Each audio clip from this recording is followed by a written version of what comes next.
everyone, myself Bhumika Pratul Gupta, and in this lecture we will cover the electric field intensity and electric potential due to a uniformly charged non-conducting sphere. In the last lecture, in the last session, we discussed about we determined electric field intensity and electric potential due to a sphere, uniformly charged sphere, but that was conducting sphere. The main difference between the conducting and the non-conducting material is that the charge gets spread over the surface of the conducting body. यानी जो चालक को होता है आवेश सारा का सारा उसकी बॉडी पर आ जाता है, उसके पृष्ठ पर आके डिस्ट्रीब्यूट हो जाता है यूनिफॉर्मली, एक समान रूप से वितरित हो जाता है. लेकिन in case of non conducting, उसके केस में ऐसा नहीं होता है. नॉन कंडक्टिंग यानी कुचालक, अचालक, उसके केस में क्या होता है, चार्ज बॉडी के अंदर स्टे करता है, रहता है. ठीक है, तो यहाँ पर इसीलिए डिफरेंस आएगा, केसेस भी बनेंगे. सो यहाँ पर हम निकाल रहे हैं electric field intensity and electric potential due to a uniformly charged non conducting sphere. Suppose ये आपका स्फीयर है जो कि नॉन कंडक्टिंग है, इसको आपने क्यू चार्ज दिया है, ये इसका सेंटर है और इसकी radius suppose it is small R. ठीक है, तो हमें या हम एक्स मान लेते हैं, it is up to you, आप कुछ भी मान लीजिए. एक चीज रेडियस माननी है और एक पॉइंट, जो पॉइंट ऑफ डिटर्मिनेशन है उसका डिस्टेंस क्या मान रही है, it depends up to you. कि वेर द रेडियस आर ले लीजिए, पॉइंट ऑफ डिटर्मिनेशन को एक्स से डिनोट कर दीजिए कि व्हेन एक्स इज आउटसाइड. तीन केसेस क्या बनेंगे, ये तो चार्ज, चलिए ये चार्ज डिस्ट्रीब्यूटेड हो गया, इस पे अंदर है चार्ज, इसके ऊपर सरफेस पे नहीं है, अंदर है. तो उसकी जो कंसंट्रेशन, जो डेंसिटी होगी चार्ज की, वो अलग अलग जगह पर अलग अलग होगी. ओके देन, तो यहाँ पर हमें जो टर्म काम आएगी that will be the volume charge density. उसकी जरूरत हमें पड़ेगी यहाँ पर. Suppose it is given as rho. Volume charge density क्या है, रो. वॉल्यूम चार्ज डेंसिटी क्या होती है, total charge upon total volume. और इसकी अगर रेडियस हमने क्या ली है, अपने गोले की हमने रेडियस ली है एक्स, ये आर मान लेते हैं. चलिए, आई बुक में एक्चुअली आर की वजह तो हम भी आर ही मान लेते हैं. रेडियस है आर और हमारा जो एक्स हम लेके चल रहे हैं that is the point of determination. ठीक है, तो Q upon V is the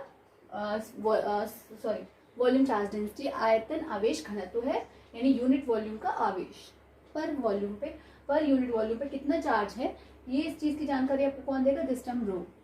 okay, तो क्यू अपॉन वी की वैल्यू क्या हो गई, 4/3 पाई आर. क्यू गोले का आयतन सीधे सीधे लगा लिया, तो ये आपको यहाँ से रो पता चल गया.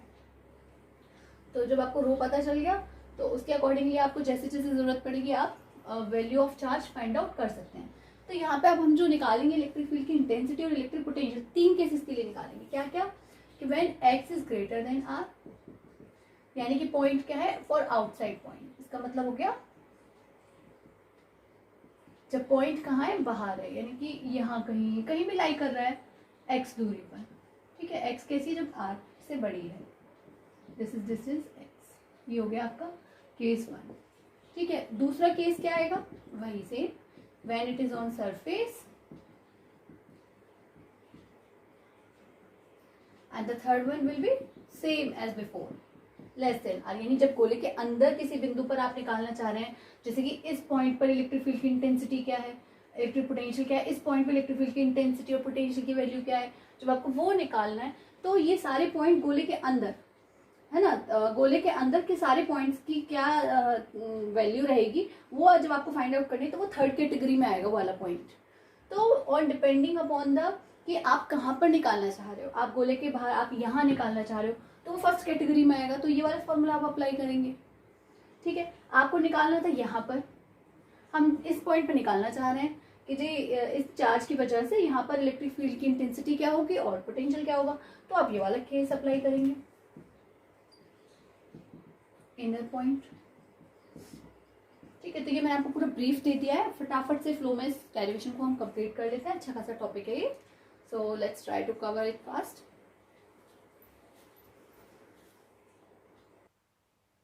देखिए, अब हमने क्या करना है, अब हम फर्स्ट केस यहाँ पे सॉल्व करने जा रहे हैं. When point is situated outside the sphere, जब आपका जो पॉइंट ऑफ डिटर्मिनेशन है जिस पर आपको इलेक्ट्रिक फील्ड की इंटेंसिटी और विद्युत विभव ज्ञात करना है वो जो पॉइंट बाहर है। तो सीधी सी बात है कि हम क्या करते हैं, हम गॉस लॉ के एप्लीकेशंस में पढ़ रहे हैं, यानी गॉस लॉ को तो ऑब्वियसली हमको यहाँ पे फॉलो करना ही है। उसके लिए हमने क्या बताया था आपको कि उतनी रेडियस का हम एक गॉसियन सरफेस अज्यूम करेंगे। गॉसियन सरफेस हम क्यों अज्यूम करेंगे? सो दैट वहाँ पर हम गॉस थ्योरम लगा सके। गॉस थ्योरम क्या थी कि जो टोटल फ्लक्स होगा किसी भी क्लोज्ड सरफेस से पास होने वाला, वो किस पे डिपेंड करेगा? वो उस पर टोटल चार्ज कितना, उस पूरी सरफेस से एसोसिएट टोटल चार्ज का 1/ε0 टाइम्स होगा। तो हमें पता होना चाहिए कि हम कितनी बड़ी क्लोज्ड सरफेस की बात करें और उसके अंदर टोटल चार्ज हमारा कितना आ रहा है। तो वही चीज़ वापस से वही चीज़ फॉलो होगी कि हम हर केस में, सभी के लिए मैं आपको शॉर्ट में पहले से भी बता देती हूँ कि आपको क्या करना होगा। फाई आपको बाई डेफिनेशन निकालना होगा हर केस के लिए, और फाई बाई गॉस निकालना होगा। यानी डेफिनेशन फाई की क्या कहती है? ई डॉट डी एस। ये डेफिनेशन से फ्लक्स की परिभाषा से है ये बात। तो इसको हम सॉल्व करेंगे। तो ये मान लीजिए हम एक्स दूरी पे जो पॉइंट पी है इस पर निकालना चाह रहे हैं। तो हमने यहाँ क्या किया, एक हमने एक्स त्रिज्या का गॉसियन पृष्ठ की कल्पना कर ली। तो अब हम इसके लिए निकाल रहे हैं पॉइंट पी पर। तो सीधे सीधे फॉर्मूला फाई का क्या लगेगा? तो यानी इस सरफेस से हर जगह क्या रहेगा? समान रहेगा, क्योंकि ये क्या है हमारा स्फेरिकल है। तो इसके हर पॉइंट पर, यानी इस पे सिचुएटेड हर पॉइंट पर इलेक्ट्रिक फील्ड की इंटेंसिटी इस गोले की वजह से, क्योंकि ये सेंटर में रखा हुआ है, सो यूनिफॉर्मिटी की वजह से ये इक्विपोटेंशियल सरफेस की तरह काम करेगी। तो इसके हर पॉइंट पे इलेक्ट्रिक फील्ड की इंटेंसिटी और इलेक्ट्रिक पोटेंशियल सेम रहेगा। तो वही यानी कि किसी भी पॉइंट पे आप निकाल लीजिए, वो वही होगा जो पी पे आप जिस भी पॉइंट पे निकालना चाह रहे हैं, एक्स त्रिज्या के गोले पे सिचुएटेड है वो पॉइंट आपका। तो हम सीधे सीधे क्या करें, डेफिनेशन से निकाला phi is equals to integration E dot D S. तो ई इंटू डी एस जब आप करोगे तो ई तो बाहर आ जाएगा, इंटू डी एस रह जाएगा इंटीग्रेशन डी एस का। तो डी एस क्या है? यानी टोटल एरिया। तो इसका टोटल एरिया कितना होगा गॉसियन सरफेस का? संपूर्ण पृष्ठ। तो संपूर्ण पृष्ठ कितना हो जाएगा? 4πx²। तो ये हो गया आपका, ये हो गया बाई डेफिनेशन। अब by Gauss theorem, Gauss theorem क्या कहती है कि phi will be equals to the q upon epsilon naught, यानी total charge associated with the close surface upon epsilon naught. लेकिन फाई डेफिनेशन से क्या आता? तो इक्वेटिंग 1 और 2 को हम क्या कर देंगे, यहाँ पे बराबर रख देंगे। तो यानी कि E into 4πx² is equal to q upon epsilon naught आ जाएगा। इन शॉर्ट आपका E निकल के आ चुका है 1/4πε0 क्यू अपॉन x²। तो यहाँ पर भी आप देख रहे हैं कि E बिल्कुल बाहर जो सिचुएटेड है पॉइंट इस गोले से, बिल्कुल वैसे ही बिहेव कर रहा है जैसे कि सारा का सारा चार्ज इस गोले के सेंटर पे, केंद्र पर ही बैठा हुआ था। तो यानी कि कंडक्टिंग और नॉन कंडक्टिंग के केस में अगर पॉइंट बाहर है तो कोई फर्क नहीं आने वाला है। ठीक है, दोनों के लिए फॉर्मूला यही रहेगा। क्यों? क्योंकि ये जो गोला है ना, आपका जो बाहर पॉइंट है उससे जो बनने वाला गोला है, उसके लिए ये एक पॉइंट चार्ज की तरह ही काम करेगा, जैसे कि सेंटर पे सारा का सारा चार्ज इसके सेंटर पे वर्क कर रहा है। देखिए फॉर्मूला बिल्कुल वही है, क्यू अपॉन x²। एक्स क्या है? सेंटर से दूरी तो ही है। तो अगर एक्स पे ही ये सारा चार्ज क्यों रखा होता तब भी फॉर्मूला यही होता। तो इसलिए हम ये बात कह रहे हैं कि बाहर अगर पॉइंट स्टेट है, इस तरह सिचुएटेड है, तो चाहे आपका जो स्फेयर है, चार्ज जो स्फेयर है, चाहे वो कंडक्टिंग हो चाहे वो नॉन कंडक्टिंग हो, दोनों के लिए ही ये किसकी तरह बिहेव करेगा? पॉइंट चार्ज की तरह। ठीक है, बिल्कुल ऐसे बिहेव करेगा जैसे कि सारा का सारा चार्ज इसके सेंटर पे ही रखा हुआ है। ठीक है, तो ये आपका फर्स्ट केस के लिए निकल के आया है। हाथ के हाथ मतलब बिल्कुल तुरंत हम क्या निकाल लेते हैं, इलेक्ट्रिक पोटेंशियल भी यहाँ पे फाइंड आउट कर लेते हैं। पोटेंशियल का फॉर्मूला क्या होता है? वही ग्रेडियंट वाला जो हमने रिलेशन निकाला था, dv अपॉन dr वाला। तो v की वैल्यू क्या हो जाएगी? यहाँ पे फॉर्मूला क्या होता है? -∞ to x e dx। और e क्या है यहाँ पे? ये रहा e की वैल्यू। तो 1/4πε0 एक स्टेप में अपनी कम कर रही हूँ, आपकी नहीं कर रही हूँ, आपको लिखनी पड़ेगी। तो मैंने कांस्टेंट टर्म को बाहर ले लिया है, सीधे सीधे अंदर 1/x² का हमें क्या करना होगा? इंटीग्रेशन। तो वही सेम चीज़ आ जाएगी निकल के, q अपॉन 4πε0 1/x² का कितना होता है? -1/x। और लिमिट क्या आती है? Infinitive to x। ठीक है, इन्फिनिटिव से यहाँ x, जो x की वैल्यू क्या है यहाँ पे? x हमारा ग्रेटर देन r है। इस चीज़ को ध्यान रखिएगा, ये तब के लिए है, यानी x क्या है? r से हमारा बड़ा है। यहाँ बाहर कहीं भी पॉइंट सिचुएटेड है, यहाँ हो सकता है, यहाँ हो सकता है, यहाँ यहाँ यहाँ कहीं भी हो सकता है। बस ये x क्या है? बस दूरी x चेंज हो जाएगी। अगर यहाँ पे तो दूरी ये लगेगी, फिर अगर यहाँ पे वो point of determination P point आपका यहाँ है तो दूरी फिर ये लगेगी। ठीक है, समझ रहे हैं? ये अलग अलग दूरियों के लिए है, पर ये फॉर्मूला सभी के लिए ये लगेगा, उन सभी पॉइंट्स के लिए जो इस गोले से बाहर सिचुएटेड है। ठीक है, तो ये आपका E निकल के आ जाएगा, ये आपका V निकल के आ गया, तो ये माइनस लगाएंगे, -1/x, तो ये हो जाएगा minus minus plus 1/4 pi epsilon not Q/x। तो ये V का फॉर्मूला आ गया। पोटेंशियल का भी फॉर्मूला यही आता है, किसके लिए? जब सेंटर की बात होती है। तो ये आपके V निकल के आ गया, E निकल के आ गया। सिमिलरली हम उन दोनों पॉइंट्स के लिए निकालेंगे, सेकंड के लिए भी और थर्ड के लिए भी। सेकंड तक ठीक आएगी बात, थर्ड में थोड़ा सा चेंज आएगा, वो क्या चेंज आएगा, और वही इस केस को थोड़ा इंटरेस्टिंग भी बनाता है। So let's discuss for the point on the surface. यानी गोले से बाहर है तो गोला बिल्कुल सेंटर, मतलब चार्ज की तरह, पॉइंट चार्ज की तरह बिहेव करेगा।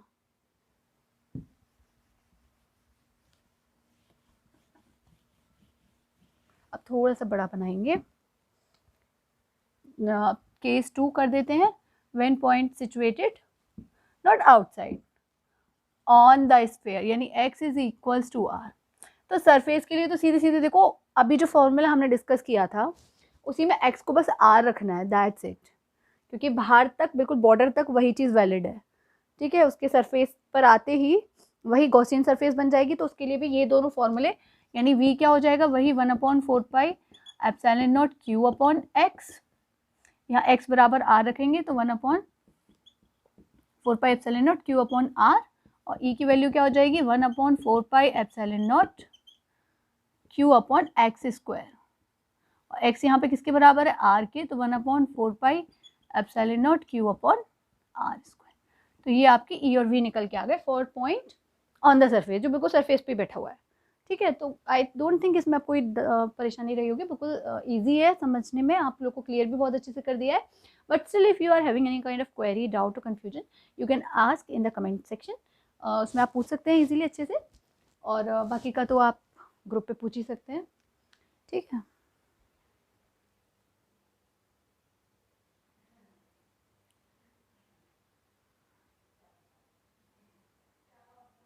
हाँ जी।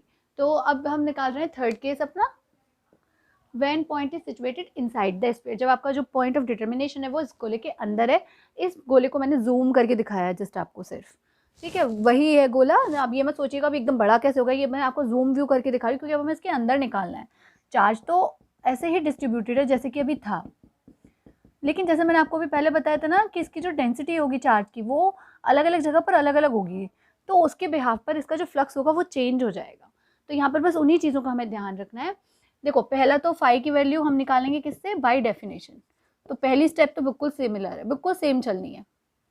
बाय डेफिनेशन फाई कितना होता है, integration S surface integral E dot D A या ई डॉट डी एस, जो चाहे वो लिख लीजिए। अब इसको जब आप सॉल्व करेंगे तो ई ए बन जाएगा। एरिया यहाँ पे कितना है इस पूरे गोले का, जब त्रिज्या तो आर ली ही है ना, हमने शुरू में आर मानी है, तो ये हो जाएगा E into 4 pi are square. अब काम की चीज़ अब शुरू होती है। आपका पॉइंट ऑफ डिटर्मिनेशन, यानी जो पॉइंट है आपका वो इसके अंदर कहीं सिचुएटेड है। मान लीजिए यहाँ पर सिचुएटेड है पी पॉइंट, जिसकी सेंटर से दूरी है एक्स। ठीक है, तो अब वही चीज़, अब आपको गॉस लॉ लगाना है। अब हम क्या करेंगे, बाय गॉस, गॉस के अकॉर्डिंगली हम बात करेंगे। गॉस क्या कहता है, total charge associated with the या enclosed with in the Gaussian surface, यानी जो क्लोज्ड गॉसियन सरफेस है उसके अंदर टोटल चार्ज कितना है आपको वो पता होना चाहिए। इसे मैं क्यू डैश लिख देती हूँ, चलो यहाँ पे Q dash upon epsilon not. Q dash क्या होगा बच्चों, क्यू डैश होगा, अब आप एक्स त्रिज्या का यहाँ पे गॉसियन सरफेस बनाओगे, यानी एक्स त्रिज्या का एक गोला बनाना पड़ेगा आपको, इमेजिन करना पड़ेगा ये गोला है। तो इस गोले के अंदर कितना चार्ज आ रहा है, उतना चार्ज ही चाहिए आपको यहाँ पर। इस पूरे चार्ज से आपको कुछ नहीं करना है यहाँ पर। गॉस थ्योरम किसके लिए वैलिड है, वो जो आपने क्लोज्ड सरफेस अज्यूम की है उसके अंदर, क्लोज सरफेस जो अज्यूम की है उसके अंदर टोटल चार्ज कितना आ रहा है वो पता होना चाहिए। तो वो देखो अब यहाँ पे क्यू डैश है वो चार्ज, क्योंकि अभी हमें ऐसे तो पता नहीं है कितना है, लेकिन क्यू डैश है। अब देखो स्टार्टिंग में याद करिए मैंने आपको रो बताया था, रो क्या था, total charge upon total volume, यानी यूनिट वॉल्यूम का क्या था, चार्ज था, amount of charge in the unit volume. तो इतने वॉल्यूम में कितना चार्ज होगा इनटू रो। सीधी सी बात है कि जब एक पेंसिल 2 रुपए की है तो 5 पेंसिल इंटू 10 मतलब इंटू 5 कर देंगे ना, तो 10 रुपीज़ की हो जाएंगी। वही चीज़ हम यहाँ करेंगे कि एकांक आयतन का आवेश है रो, तो इतने दिस मच वॉल्यूम का कितना हो जाएगा, तो इस गोले का वॉल्यूम कितना हो जाएगा 4/3 पाई आर, नहीं एक्स स्क्वायर, सॉरी नहीं पाई आर क्यूब भी आएगा, 4/3 पाई आर क्यूब गोले का घन आयतन। तो 4/3 पाई आर क्यूब करेंगे, आर की जगह हम यहाँ पर टर्म बस क्या लगाएंगे एक्स क्यूब इंटू रो, यानी इसका पूरा आयतन है ना। यहाँ फिर मैं इसको एक और टर्म कम कर देती हूँ, उसको मैं लिख देती हूँ रो वी डैश यानी ये छोटे गॉसियन जो गोला बना है उसका आयतन। तो वी डैश की वैल्यू कितनी हो गई 4/3 pi x cube upon epsilon naught, तो यही होगी वैल्यू फाई की। अब दोनों को इक्वेट कर देंगे, वही फर्स्ट और ये सेकंड इक्वेशन, दोनों को इक्वेट कर देंगे, 1 = 2 रख देंगे, तो ये हो गया आपका E × 4 pi are square, 4 pi r नहीं, यहाँ पे x आएगा एक्स स्क्वायर, तो 4 pi x square = 4/3 pi x cube into rho upon epsilon naught. X square से ये कैंसिल हो जाएगा और देखो 4 पाई से 4 पाई कैंसिल हो जाएगा, तो E जो निकल के आया E = rho X upon 3 epsilon nought. देखिए थोड़ा डिफरेंट है, ये याद भी रखना पड़ेगा आप लोग को। ये कितना निकल के आया है, ये रो एक्स अपॉन 3 एप्सिलॉन नॉट।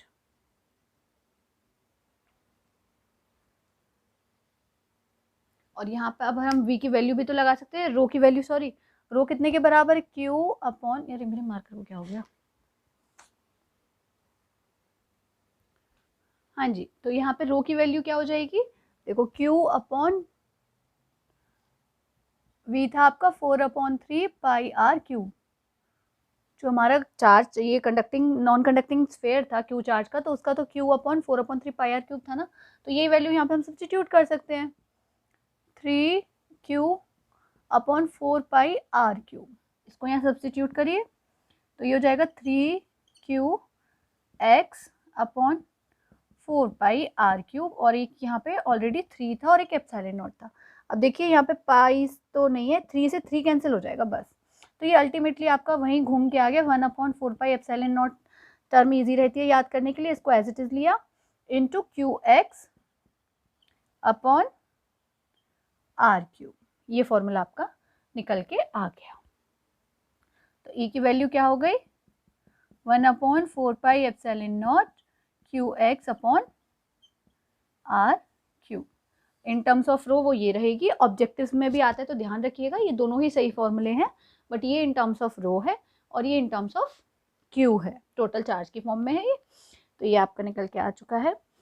अब इसके लिए V भी निकाल लेते हैं, वही सेम माइनस, अच्छा इस पे एक चीज़ और देखिए, गोले के अंदर जब हम निकाल रहे हैं तो x जैसे जैसे वेरी करेगा, देखो r कांस्टेंट है, ठीक है, q कांस्टेंट है, तो यहाँ पे E क्या दिख रहा है, बिल्कुल प्रोपोर्शनल टू x है, यानी जैसे जैसे x बढ़ेगा सरफेस तक बिल्कुल वैसे ही कौन बढ़ेगा, E बढ़ेगा। यानी जैसे जैसे आप सेंटर से दूर जाते जाओगे, सरफेस से पहले तक की बात हो रही है ये, क्योंकि हमें गोले से बाहर नहीं जाना, ये केस जो हम डिस्कस करना है ये इस गोले के अंदर के लिए रहे, अंदर रह के ही करना है हम लोग को डिस्कस जो करना है, ठीक है। तो अगर सेंटर से हम दूर जाएंगे, इस पॉइंट पे निकाला और इस पॉइंट पे निकाला, तो इस पॉइंट पे ज़्यादा आएगा इससे, क्यों, क्योंकि ये दूरी इससे ज़्यादा है, समझ रहे हैं। I hope it is getting clear to you, यानी कि इस पॉइंट पे निकालना है और इस पॉइंट पे निकाला, तो ऑब्वियसली ये पॉइंट इस सेंटर से दूर है, तो इसकी डिस्टेंस ज़्यादा है as compare to this point, तो यहाँ पे इलेक्ट्रिक फील्ड की इंटेंसिटी ज़्यादा होगी, यहाँ पर कम होगी, ठीक है, समझ रहे होंगे। वैसे क्लियर भी हो रहा होगा कि ऑब्वियस सी बात है, जब बाहर की तरफ आ रहे हैं तो जो उस गॉसियन सरफेस के अंदर अमाउंट ऑफ चार्ज है वो बढ़ रहा है, ठीक है, तो इसीलिए क्या होगा, ऑब्वियसली जब बाहर तक आएंगे तो जो हमारा फ्लक्स है या इलेक्ट्रिक फील्ड की इंटेंसिटी है वो बढ़ जाएगी।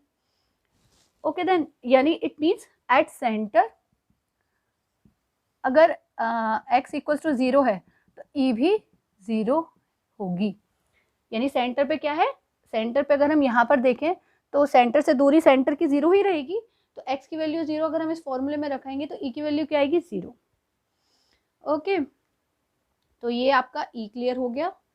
देन चलिए अब पोटेंशियल और निकाल लेते हैं। पोटेंशियल से लेकिन पहले, यानी कि अगर हम यहाँ पे इसके लिए ग्राफ प्लॉटिंग करें ना, जैसे कि अभी हमने लास्ट उसके लिए की थी इलेक्ट्रिक फील्ड इंटेंसिटी के लिए, नॉन कंडक्टिंग स्फेयर के लिए, तो ये देखिए किस तरीके से आएगी अगर हम इंटेंसिटी की ही बात करें तो यहाँ करने की बजाय अच्छा रहेगा कि हम ये, आई थिंक आप लोग को सब ये क्लियर होगा, तो नोट कर लीजिएगा। ये मान लीजिए यही गोला है, गंदा सा लग रहा है, साफ कर देते हैं। ये रहा आपका स्फेयर नॉन कंडक्टिंग, ये सेंटर और ये डिस्टेंस हो गई आपकी, ये डिस्टेंस एक्सिस हो गई, और यहाँ तक की दूरी कितनी है, obviously this is R distance, ये रेडियस है इसकी। ठीक है, तो अभी आपने देखा सेंटर पे इलेक्ट्रिक फील्ड की इंटेंसिटी क्या थी नॉन कंडक्टिंग के केस में, इस टाइप से चार्ज यूनिफॉर्मली डिस्ट्रीब्यूट करके चार्ज बना लीजिएगा। हाँ जी, तो सेंटर पे इलेक्ट्रिक फील्ड की इंटेंसिटी थी 0, लेकिन सेंटर से दूर जा रहे हैं, जैसे जैसे दूर जा रहे हैं, ये आपकी है ई एक्सिस, इलेक्ट्रिक फील्ड की इंटेंसिटी बता रही है ये वाली अक्ष। तो देखो जैसे जैसे दूरी बढ़ेगी वैसे वैसे इलेक्ट्रिक फील्ड की इंटेंसिटी सरफेस तक क्या हो जाएगी, बढ़ेगी। और यूनिफॉर्मली, यूनिफॉर्मली का मतलब क्या होता है, डायरेक्टली प्रोपोर्शनल है, अनुक्रमानुपाती है, यानी जितना जितना आर बढ़ेगा जैसे जैसे उसी रेशो में आपका ई बढ़ता जाएगा। इसलिए यहाँ पे हमने ये स्ट्रेट लाइन ड्रॉ की है बिल्कुल, y equals to M X जो आपकी स्ट्रेट लाइन की इक्वेशन होती है। अब यहाँ सरफेस पे क्या हो जाएगा, ई की वैल्यू 1/4πε/q/x², और बाहर के पॉइंट्स के लिए बिल्कुल वैसे ही ग्राफ आएगा जैसे कि हमने लास्ट कंडक्टिंग के लिए ड्रॉ किया था, तो वो वैसा ही इस टाइप से बन जाएगा। यानी ई क्या है, रेसिप्रोकल टू x² है, और यहाँ पे ई क्या है, प्रोपोर्शनल टू x है। Okay then, so I think आपको ये ग्राफ भी वेल क्लियर है। ये पॉइंट हो गया आपका बिल्कुल सरफेस वाला, x इक्वल टू आर यहाँ बना भी दिया है मैंने, ऐसे लिखें चाहे ऐसे लिखें, जैसे आपकी मर्जी वैसे करें। ये इन्फिनेटिव की तरफ जा रही है एक्सिस। ठीक है, चलो तो अब पोटेंशियल और निकाल लेते हैं, तो ये आज हमारा टॉपिक फिनिश हो जाएगा। ठीक है, ये सेंटर पे 0 है की वैल्यू, और ये ऊपर की तरफ प्लस की तरफ क्या है, बढ़ते हुए दिखाई जा रही है इस ग्राफ में, और ये दूरी x है आपकी।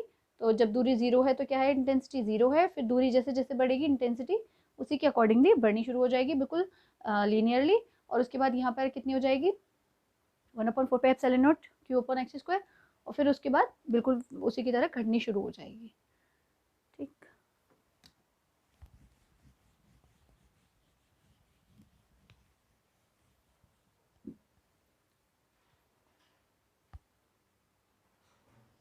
तो ये देखिए वही फॉर्मूला सेम लगाएंगे हम पूरे के लिए, एक संग फिर से निकाल लेते हैं। इनफाइनाइट टू x, यानी इनफाइनाइट से हम x दूरी तक ला रहे हैं। x क्या है, सेंटर से हमारी दूरी है किसकी, जिस पॉइंट पर मैं निकालना चाह रहा है पोटेंशियल। तो इनफाइनाइट से x ई, इसको हमने क्या किया, ब्रेक किया। ब्रेक क्यों किया, क्योंकि हमारा केस चेंज हो रहा है। सेंटर ये हो गया आपका सेंटर जहाँ से दूरी नापी जा रही है, ये मान लीजिए ये हो गया यहाँ पर कहीं इनफाइनाइट। ठीक है, तो ये तो दूरी हो गई r, और ये दूरी अब आपके ऊपर है। अगर आप यहाँ देख रहे हैं तो अगर इनफाइनाइट टू x ये है पॉइंट, इनफाइनाइट से x तक ला रहे हैं, तो जब पॉइंट क्या है, ये वाला कब है केस, जब पॉइंट बाहर है, व्हेन e की वैल्यू क्या है, आउटसाइड द स्फीयर। तो ये वाला जो फर्स्ट वाला है ये किसको शो कर रहा है, ये वाला इंटीग्रेशन बाहर वाले पॉइंट्स को, यानी जब आपका x ग्रेटर देन r है, ये वो वाले केस की बात हो रही है, फर्स्ट और सेकंड केस की। लेकिन ये वाला जो है ये चेंज है, यानी लिमिट कहाँ से कहाँ तक दी जा रही है, r से x तक की। x यानी अब अंदर आ चुका है, ये उस x की बात हो रही है, r टू x, यानी when x is less than r। तो हमने इस तरीके से लिमिट्स को ब्रेक कर लिया। आई थिंक अब आप लोग को ये टॉपिक बिल्कुल क्लियर हो गया होगा, हो भी जाना चाहिए। अब बस वैल्यू लगाइए, काम शुरू करिए। इनफाइनाइट टू r, वैसे देखा जाए तो उसका तो फॉर्मूला भी आप लोग को याद है, सीधे सीधे चाहो तो फॉर्मूला भी लगा ही सकते हो, 1/4πε/0q/x² dx, माइनस कर लो चाहे प्लस कर लो, plus integration r to x, और ई की वैल्यू हमने क्या निकाली थी एक्स लेस देन आर के लिए 1/4πε0 q x upon r square, यही निकाली थी ना। तो बस दोनों का इंटीग्रेशन सॉल्व करना है, वैल्यू निकाल देनी है। हाँ जी, तो इसकी तो कितनी थी हमारी 1/4πε0 q upon r, q upon r हमने कॉमन ले ली, तो अंदर वैल्यू क्या बची आर इंटू आर लिख सकते हैं इसको, तो इतनी टर्म कॉमन में गई, तो ये आपकी बची 1 minus X square minus R square upon 2r, ये आ गई आपकी निकल के।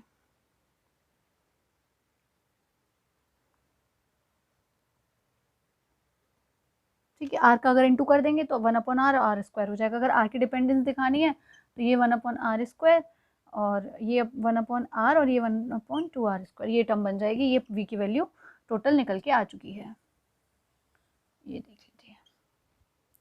ठीक है, या सॉल्व और करें तो 1/4πε0 क्यू, ये 2r मतलब एलसीएम ले लीजिए, तो सॉल्व कर कर आके आपकी ये निकल के आएगी 3r स्क्वायर माइनस, क्योंकि एक 2r स्क्वायर और minus X square upon are cube. LCM ले लिया हमने 2r स्क्वायर को, तो ये आ गया आपका निकल के, पूरा सॉल्व करने से ये आ गई v की वैल्यू। ठीक है, I think this is all clear to you. बस ग्राफ मैं आपको दिखा देती हूँ इसका। तो ये पोटेंशियल की वैल्यू हो गई।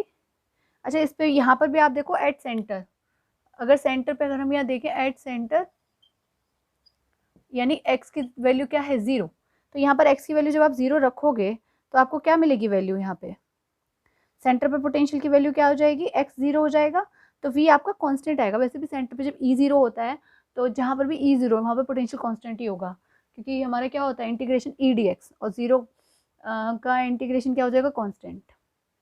तो यहाँ पर जब ये x टर्म 0 में चली जाएगी तो आपकी इतनी वैल्यू आ जाएगी आर स्क्वायर से। देखिए एट 0, यहाँ दिखा देती हूँ, ये टर्म गई और यहाँ पे ये आर स्क्वायर की जगह ये आर आ जाएगा, तो ये आ जाएगा निकल के 3q upon 2r square, 3q upon,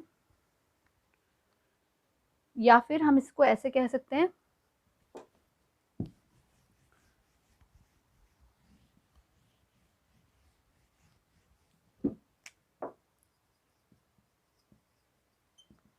at centre v हमारा आ गया 1/4πε0, जो हमें याद रहता है उसको तो एक तरफ लिख लेते हैं इतने को।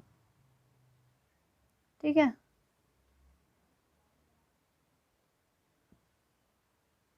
Epsilon Q upon R, extra क्या बचा 3/2। देखो ये तो बिल्कुल वैसे ही जैसे सेंटर पे होता है, जनरली होता है, लेकिन जब अगर आप इस केस की बात कर रहे हो, जब गोला कैसा है आपका अचालक है, तो उसके सेंटर पे कितना होगा 3/2 टाइम्स हो जाएगा, 3/2 टाइम्स ऑफ गोले के पृष्ठ पर विभव।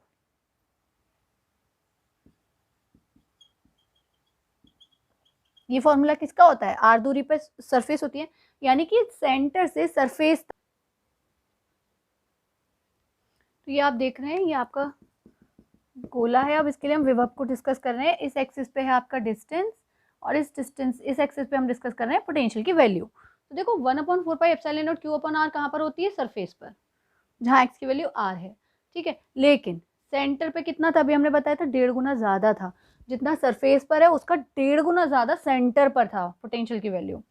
ये सेंटर हो गया 0 और उसका 1.5 गुना यहाँ पे एग्जैक्टली हमने दिखा दिया कि v की जो वैल्यू पोटेंशियल की वैल्यू, यानी कि नॉन कंडक्टिंग के केस में सेंटर पे जो पोटेंशियल डिफरेंस है, वो पोटेंशियल है वो सबसे ज़्यादा होता है। क्लियर, और इंटेंसिटी क्या होती है 0 होती है।